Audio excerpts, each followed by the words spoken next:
Hello everyone, আমি এই ভিডিওটার অর্ধেক থেকে নিজের ভয়েসটা স্টার্ট করছি। ভয়েসটা দিতেই হতো কারণ কিছু কথা বলার আছে।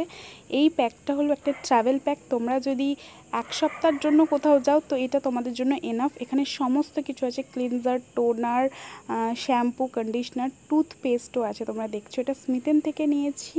কমেন্ট